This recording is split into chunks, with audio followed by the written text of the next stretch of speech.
You're listening to another episode of Perfectly Imperfect. Hi, Danielle. Hi. Welcome to the Perfectly Imperfect podcast. Excited to be here. She's not that excited to be here. I'm not really. She's totally lying. So for everybody who doesn't know, though I can't imagine at this point who wouldn't know, this is Danielle. She's the director of our practice. Danielle has been with this practice for how long? I've been here for almost 18 years. So I inherited Danielle. And I always, whenever I start talking about Danielle, I always have to tell the story of how I heard of Danielle before I even met her. So I was in residency and Danielle was working for Dr. Vogel at the time. And Dr. Vogel used to do all of these dinners with the residents. And he would describe how he ran his practice. And it's great knowledge for residents because we don't know anything about running a practice. So he would go through kind of some of the idiosyncrasies of running a business and having a practice. And I remember exactly like the dinner and where I was sitting and everything when he started to describe Danielle. And he was telling us as residents about breast augmentation and how to do breast augmentation consultations. And he mentioned that in his practice, he has a coordinator that does the breast implant sizing for him and how she is so versed in, how to run through that process and made patients feel so comfortable. And I remember at the time, and I swear to you, because I never saw my life going towards where it is here and, taking over this practice, I remember thinking, wow, that is so great. Someday I'm going to do that. When I have my own practice, I'm going to have a person there to kind of coordinate that for the patients. And then total serendipity, I inherited Danielle. So yeah, it's been a fun journey. Yeah. So just tell a little bit, about what your position is, Danielle, and what you do here at the practice. Main job here is meeting with the patients during the consultations, making sure they get scheduled correctly for their surgeries, consultations. A lot of time spent on the phone with people answering questions about their pre- and post-op instructions, just making sure everything's in line for their day and making them feel comfortable leading up to that day. It's true. She's kind of like the mother hen of the practice in so many ways, not just for the patients, but for us as well. And there's nothing like having somebody who kind of can coordinate and facilitate everybody and kind of be that center kind of starting point. She's like home base. I'm going to call her the home base. So because of that, we figured we would talk a little bit about just starting out, with the patient experience, kind of how you get in here for a consult and how you get to meet us and whatnot. And so Danielle is typically the first person that you will speak to when it comes to kind of coming in and having that consultation. I think knowing that you speak to Danielle and getting to know the practice through her before you even come in makes the day a lot more comfortable and easy. So what happens, Danielle? Somebody wants to come in here, they hear about us, they see some of our results. How do they get in contact with you and how does that work? Most patients I find that these days will email through the website and then I will call them and send them an email. If they happen to call, they'll get Amanda first and then she'll pass on the message to me if I'm not available. I usually still like to follow up with an email so they have all the information as far as pricing and things like that. And then I'll also call the patient to make sure I get the questions of what they're coming in for, make sure they have an idea of how the day works so that they're comfortable when they do come into the office, that it's not a shock of how the whole process works, that they're going to meet with me and you at the same time. I guess just explaining to them ahead of time. So it's not come into the office and put a robe on and we'll see you in a minute, I think that's so important. Yeah, I think that's super important because I've had, and you probably have had this too, multiple people have asked, why don't you have an online booking service for your consultations? Like, why can't I just go online and book my own consultation? And it's just way too complex for that. And why is that? What is it that conversation between you and the patient does that kind of steers you to what they need and what kind of consultation they should be booking? How does that work? Yeah. And sometimes part of that too is if someone books a consultation online, they might, think they just want a breast augmentation, but having conversation on the phone might lead to, they might be interested in this too at the same time. And I like to book enough time that we have that to talk about. If they had just booked online, we wouldn't have enough time for their full consult with everything they're interested in. So I think it helps that so we don't feel rushed the day that they're here. I can ask questions that are kind of important for us to know ahead of time about, children, planning, weight loss, if they're coming in for a tummy tuck, just some basic questions to make sure I book it the right way on my end. Yeah, that makes sense. It's not it's not a cookie cutter situation at the practice. I say that all the time. It's, yeah. even though I've been doing this for so long, and this, every single person is different. I never have the same experience twice. And so I love that. Yeah, and we want them to feel ready when they come in. And you're right, Yeah. us being prepared. I mean, instead of just seeing on their, breast augmentation, by the time a patient comes in, because of the information you've gotten and that getting to know them, we know a lot more than that, whether maybe they had a rupture previously, or maybe they just had children, or whatever it is. And it allows us to be prepared. Yeah. So, all right, they call you, they've chatted with you, they are booked. Do we have any consultation fees at this point? I can't remember. Anywhere from $50 to $150. The base consult is $50. I do charge a little bit more for patients that are out of the country or out of state, because it's a little more involved as far as trying to plan for that, between, emailing photos, doing a virtual consultation, and then an in-person consult. So that $150 covers all of that. They're virtual and then they're in person. So the reason for that consultation fee is ultimately what? There's a couple different reasons. One is it's our time, right? It's our time. And we have found over the years that it, if you're committed to paying a $50 consultation fee, you're committed to coming into the office. You're not going to not show up, or, if you need to cancel it, just like, anywhere else, you're going to do that when you have, something involved. I think it just makes it more commitment, if that makes sense. Just more commitment that you're, and that's why we used to not charge at all. And then for a long time, and you'd have people that would not show up, unfortunately. And we just have to be really respectful of your time, their time also. And then we can actually allow for an actual hour consult with that patient. Yeah, that's so true.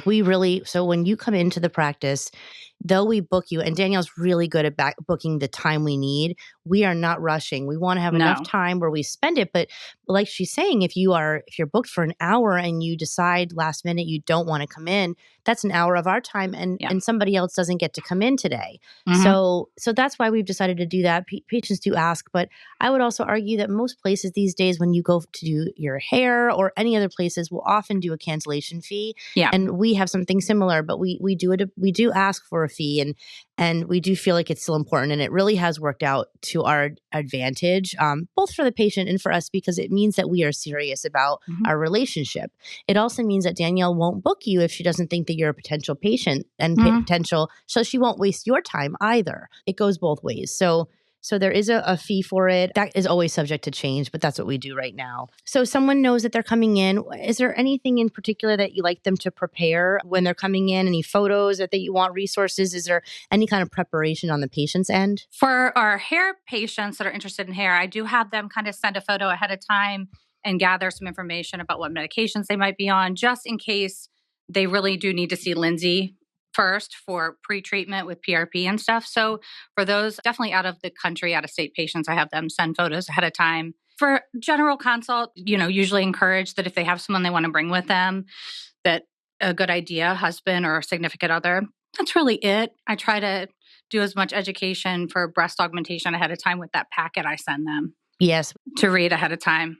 There's a packet that is mandated by the FDA at this point. I think every implant company has created one, and it must go out to the patients, and they should be able to read it and sign it. And then we discuss a lot of it. And really all it has to do with is just being completely educated on the fact that an implant has its risks, some of them much more common than others, most of them extremely rare, but just giving that knowledge base and education so that patients understand that they're, putting in a foreign body if they decide to proceed with breast augmentation. And then we do also have we are electronic medical records. So talk about the portal. How does that whole thing work before we have them come in? Yeah, the electronic portal, that's where they can ahead of time make sure we get all their medical information. Yeah, everything. We don't really have any paper charting anymore. We can get paper faxes and then scan them in there. But ahead of time, we do have patients register for their portal. All their before and after photos can be loaded right to their portal, so they have access to them at home and without having to email them. So their information's a lot more secure in that way. Yeah, it's all HIPAA compliant and secured and on a cloud. And so, in the world of cyber risk, we really do try to minimize your risk. And that just as a complete offset and probably a whole other conversation is just that HIPAA compliance. So because we have that portal and also our emails are HIPAA and secured, those are the best ways to communicate with us. People do try to communicate with us through social media and whatnot, but in the end, the safest way is to utilize these procedures. So some people get frustrated by portals and, filling out this stuff, but in the end, it's truly for everyone's safety and security. And so we do mandate it. I mean, you really can't be seen until all of that has been submitted. And I wouldn't say our pushback is as bad as it was when we first started it, but we still do get more of the older generation sometimes pushes back, I guess, but not too much. We'll still let it, if really we'll let them come in. They just have to come in for their appointment a little earlier so we can help them with the portal, but it still ends up in the same place. Yeah. We just do it physically for them. Yeah. So they're here. They finally arrive. They get greeted by Amanda. We make sure that all their paperwork and their portal has been done. And then what happens? I bring them back into the room first. So I will go out and greet them. And I usually spend a minute in the room just to make sure that I have them scheduled appropriately, that what I have in my notes is what they're here for. And then I just explain to them, I give them a gown, usually, unless it's something face related. And I just tell them that we have that nice little light, like little switch that they flip up when they're ready. Sometimes Dr. Houssock follows it, sometimes not. I get really excited. She gets so excited. Our patients know, our follow-up patients know. I'll say, flip up the switch when you're ready so that we know you're ready. And then she just comes right in. But they know. But usually for the first consult, that doesn't happen. We give you a minute, and then I usually tell them what's going to happen. I just explain to the patient that we're going to come in together, Dr. Houssock and I. And if it's for breast, I just tell them we will go through that packet again with them that they already have a copy of. I actually print them a new copy when they come in. And I tell them we'll walk through all the options from Dr. Houssock, get measurements if we need measurements. And then once that's done and Dr. Houssock has explained the procedure and all that, usually I stay in the room with them for a little bit longer to take photos, go over the recovery in a little more detail, and show them some before and afters. And then ultimately, it really is it's kind of a team effort between Danielle and I. We recognize that, I mean, we're women and we've been through plastic surgery ourselves. And quite frankly, I think some of that makes it just that much more easy for us to relate to the situation. But I think it is the most humbling situation to walk into a room with two strangers and bare yourself in a way that is sometimes very uncomfortable and show us things that are very uncomfortable for you. And so we take that very seriously. We do not joke about anything when it comes to this. It's very serious for us in the sense that we try to make an environment that is both comfortable, like you're hanging out with your friends, but also very professional. And I think I really pride ourselves in that because I want you to feel comfortable in that environment. I want you to understand that you're in a room with two women who really understand where you're coming from, and we're only there to help you and make you feel better. And I do think we achieve that. I really do. Even when I think about it, the way that when you're in the room with us, we do have the patient, you will sit in the chair and you're fully clothed while I first get to know you. And I'm sitting on a chair right in front of you and we're just chatting. I'm not standing over you. I'm just sitting with you. And Danielle is in the room, but she is in the background where you actually can't see her during the consultation. And when I think about that environment, as a patient, I think it feels very, like, it doesn't feel so overwhelming. You don't have like two people standing at you, like watching I try to stand like next to them almost. Yeah. Because I've already met them and talked to them a little bit. Yeah. And so we just kind of sit at your level to make it feel more of a conversation. And then once we've had that conversation about kind of why are you here, I never look at a patient first. I never have you undressed first. I always get a feel for who you are, what your concerns are. And then we will proceed to the mirror. And I actually have you stand where you can see yourself in a mirror while I am examining you. And I think that's really important too, because I feel like if you just have me like kind of examining you and it's kind of like almost blind, it can feel a little overwhelming. But if you can see yourself and you can see what I'm describing to you as I'm describing it, it just makes it kind of a team conversation, right? It's like, we're just doing this together. It's not me at you. And then once I have that examination, sometimes I will take measurements and Danielle will be writing down the measurements for us. I get to see exactly what you have there so that I can make recommendations. Then I have you cover back up with this pretty warm robe again and you sit back down and we have our conversation again. So you're only bearing yourself naked for a very short period of time, just enough for me to really get a feel for what you need. And then you are covered back up and elegantly able to sit and be covered and not feel so like, I don't know, out there. And then like Danielle had said, at that point, we do take your photos because we do need them for the medical record. They're just for the medical record. They're not for anyone else. If you decide down the road to approve that, what you see on social media, then that is wonderful. But that is not what the consultation is about. And then we let you get dressed. And a lot of the conversation ends up with you, again, dressed. It's about dignity, I think. We really try to keep that in mind. I don't want you just feeling like you're like out there naked and kind of uncomfortable. So we're comfortable with you being naked, but we know that you don't do this every day. And I hear that so much from the patients, how comfortable they are with because we focus so much of our consult on education, not just, this is what you need, have a good day. Here's your fee quote. We really try to spend a lot of time educating the patient so that they're prepared for their recovery part of it, because for us, that's the most important thing, just being prepared for it. We know that if you are educated, you'll, number one, make the best decision for yourself. Yep. Number two, your expectations will be met because we'll know if and when we could even meet your expectations. So there's that. And then there's just like Danielle said, the recovery is everything. We just saw a patient today, and tell them about that, Danielle. She followed everything and look how good she did. Oh yeah. Her incision was imperceptible. You really could not see it. She followed all of our post-op instructions, and she even said that. She was like, I spent this much time and money, and I wanted to follow your recommendations because you guys do this every day. And those are the kind of things we really spent a lot of time preparing. I feel like preparing the patient between our pre-op phone calls, the consultation, all of that, just to make sure that they know everything that we know as far as what can help them in recovery. Set up for success. Yep, exactly. Set up for success. There are things that we know that we can't control everything, right? So, we try to just decide. So let's say, all right, now someone's in the consultation. They've met me. We've gone through photos. You've gone through some before and afters because, of course, we do provide a bunch of before and afters to them. Now they're at the point where they have to make a decision on whether or not they want to proceed. What information are they left with, and how does that process work if they decide to book? I give every patient gets fee quotes for whatever we talk about. Sometimes it's multiple options, sometimes just one. So they're always left with a fee quote. And I always like to ahead of time give a patient a range so that part of it is not uncomfortable for them. You mean before they've shown up to even showed up to the consult? And it's on our website. We have ranges on our website for all of our stuff. So because money part can be uncomfortable for some people to talk about, whether but we also know it's reality, right? Yes, exactly. So I give them fee quotes. I give them, CareCredit information in case they want to look into that. What's CareCredit? CareCredit is the financing company we use right now. They have for a long time. We offer the 12-month no interest financing with them. So it's a great option for people that want to spread it out over time. So I give them that. I always give everyone all of our available surgery dates for the next 6 months because that's how good their fee quote's good for 6 months. So I like to give them all of our date options so that they can either go home and think about it. Some people want to decide right then. Some people say this date works, let's book it. And then I'll book their surgery right then.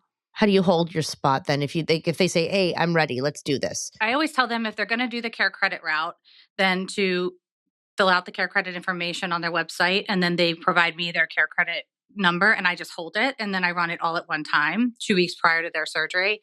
If they are paying on their own credit card, cash or anything like that, they'll pay a 10% deposit up front and then the remaining 90% 2 weeks before surgery. So they basically have up till 2 weeks to pay for the procedure. Yeah, in full. Got it. And then the deposit, talk about that deposit. Is it refundable? It goes towards surgery, I assume? Yeah, that goes towards their surgery. I tell all the patients, we never like to think about having to keep anyone's money, but it is a surgery. It is a scheduled surgery. And so once they pay that 10% deposit, it is refundable up until 4 weeks before surgery. Once we're at that 4-week mark, it is not refundable. If in that time something came up and a patient got the flu or got something physical that we could not operate on them, we will move their surgery date. But if they do something, I always tell them if they do something that jeopardizes the risk of surgery. So if they do something we ask them not to do, if they smoke within a time frame, we ask them not to smoke. If they drink alcohol in a time frame, then that money is not refundable. If we need to cancel their surgery for something like that. Thankfully, we don't have to do that very often. Yeah. No. Thank goodness. Patients are really good about that. And, that again, it's just a commitment because I guess have you decided the 4 weeks is just because it's for our sake, we've already committed, to our staffing, or why the 4 weeks and why do you end up keeping it? 4 weeks is enough time that if we need to cancel a surgery or if someone needs to move a surgery, it gives us time to move someone up that might be farther out that wants to move up. Because I do keep a waiting list because, we tend to book our surgeries and our consultations out a little bit. So that gives us time to have that person then prepare with their primary care to get cleared for surgery. If we need to do sizing, it gives us time for that. Yeah, I mean, I hate to say it, and we are. I mean, obviously, I'm a physician. I'm a doctor first, but Yeah. we also are a business where other patients want to get in, and Yep. so Danielle has figured through the years what makes the most sense to keep you safe, and also make a commitment so that we can proceed as a business. And so I know a lot of these things. If you're not in the world of owning a business, is probably sometimes confusing. Like, why are you keeping money, or Yeah. why is there a fee for this? But it really is in order to continue to run the way we run successfully. And we do find that when patients take it seriously, again, they are more likely to do well. And so Mhm. if someone does refuse to do a deposit or doesn't want to put a deposit down or whatever it is, it's probably for the best on both ends, because you're probably not quite ready or serious enough to do the surgery yet. Mhm. And then that doesn't put you at risk down the road for doing something that you don't want to do. I mean, so anyway, so like she said, it's rare that we have to do anything with that, Yeah. but Very there is rare. indeed, there's a deposit. Mhm. And then how about if they're just not sure? Let's say they came in and they don't really know what they want to do. Can they come back? Can they, like, how does that work? Yeah, and sometimes sometimes it is overwhelming if somebody comes in, say, for one thing and they need something else. So say they thought maybe they just needed liposuction, but they need something more, a tummy tuck or extended tummy tuck. Sometimes that can be a lot. And I'll go through all of that, and I always encourage them to come back, because I always tell people it is normal to be nervous, of course. Even when you all have surgery here, you get nervous. Definitely. Yeah. But you don't want to be, I always say you should be more excited than nervous. So if you're not more excited than nervous, then you really should think about it just for a little bit longer and make sure, because we want you going into it more excited with a little bit of nerves. Yes. So, yeah. 100%. and I can usually tell if it, based on questions people ask and things, if if they're asking questions leading up to it that I feel maybe are a little bit too much, then I usually do have them either come back and meet with you again. I'll say maybe you just need another consultation, just another conversation about it. We encourage that just for to be sure. We do not mind that at all. We'd rather that than find out after the fact that you weren't really prepared or ready. Something else we really don't mind, and I genuinely mean this, is we don't mind you going to another consultation. No. Quite frankly, I love when you do, because I know how we do it here, and I am so proud of it. And I'm so proud of my team and my staff that I absolutely encourage anyone to go out and see other practitioners. Yep. And if by some chance, when you go to someone else, you feel a better connection there, then that again is great for both of us. We want to make sure that our patients who come here and have surgery are excited and eager to have work done by us. And so we never get insulted by that. If you find that we don't work out for you, that is truly okay, and it is no hard feelings, because we really are very upfront with how we are, whether it's if you go on our social media, or if you're now listening to these podcasts, or you come to see us in consultation, you're seeing who we are. There's not going to be any surprises, and we are either your vibe or we're not. And so, and I think we love our vibe here. Yeah, they will too. They will too when they come in. Yeah. So anyway, I mean, that's basically how it works. And the only other thing I could think of is the pandemic really opened up the ability to do virtual consultations. Do you want to talk a little bit about that? Yeah. Whenever patients ask about virtual, if they live within an hour or two, we really encourage them to come in person, because it does, there is something about you being able to look at somebody and put their hands on somebody. But if somebody really can't, if their schedule is really tight and they want to schedule a virtual, happy to do that. We have them email me some photos ahead of time so that you're not asking them to unchange on camera. Right. So that's big. I really don't like doing that. I mean, So probably a lot of virtuals will do that. And it's just, I don't know. I feel a certain type of way about it. It's not that you can't, but I would highly Especially the first prefer, meeting. Yeah. that you're not undressing on a video. So we Yeah. do ask for naked photos that are sent secured so that I can get a feel for how you might look in front of me, with the understanding that we may do a virtual and I may still say, I'm really going to have a better idea with you in person.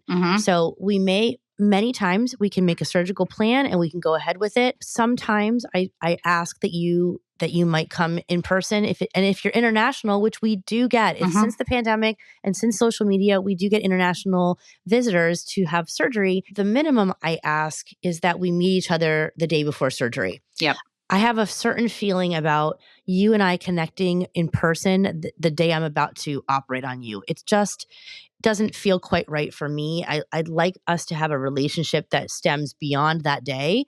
So when a patient does come from out of state, if I've never met them in person, I do ask that you come and visit me the day before, if it's possible, so that we just can do that thing, There's just something about it. I don't think that's ever been an issue. And I think don't you think they probably appreciate that? Yeah, I think they like to see the office and where they're going to be the day of surgery. I haven't had anyone, I can't think of anyone. Like I said in the beginning, I do charge a little bit more for those consultations because it generally is a little bit more involved, but we're happy to do it in all of those visits. So even if they come in the day before, even if you do a virtual and then require them to come in for an actual consult, all of that's still included. Yeah. And it works great. I mean, it is surgery. Like Danielle said, there's nothing like putting my hands on you and seeing things as physically.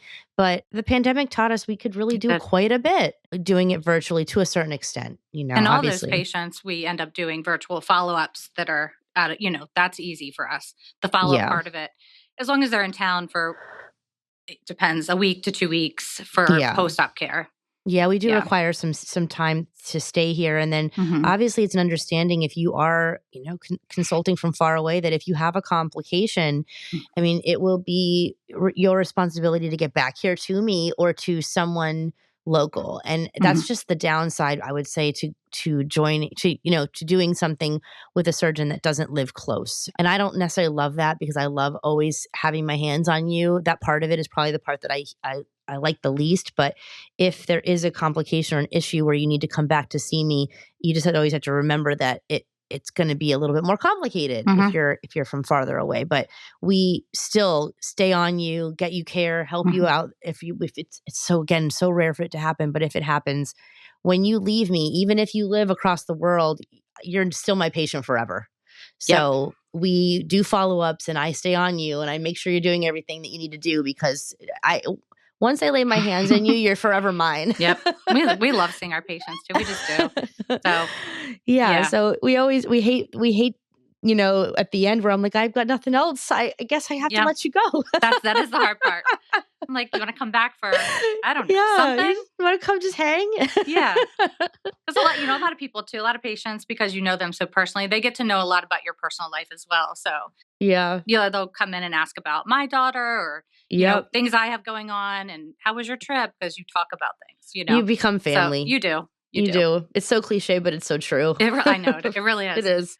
I mean, the ultimate thing is that consultation should feel very comfortable and ultimately it doesn't also, last thing I'll say is I jokingly say there is no scalpel in the consultation room. So if you're not sure and you're not sure if you're ready to commit to an operation, there is nothing wrong with coming in and spending some time with Danielle and I to get the education about it.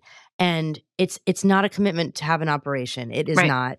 So you're welcome to come in and consult and get educated and figure out if it works for you. And it's so low pressure. We're not going to, there's no forcing you. No, it's not like, it's none of that. It's, we want to educate the patient. We want you to want to come here. And when you're ready, we're happy. We want to help you. Yep, we're ready. Exactly. Yep. So, all right, that's it. So come and see us. Come visit Danielle. All right, carry on, Danielle.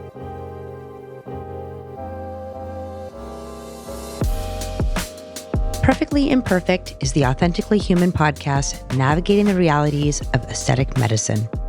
JEV Plastic Surgery is located in Owings Mills, Maryland. To learn more about us, go to jevplasticsurgery.com or follow us on Instagram at drcarehoussock, spelled DRCAREHOUSSOCK, or just look in the show notes for links.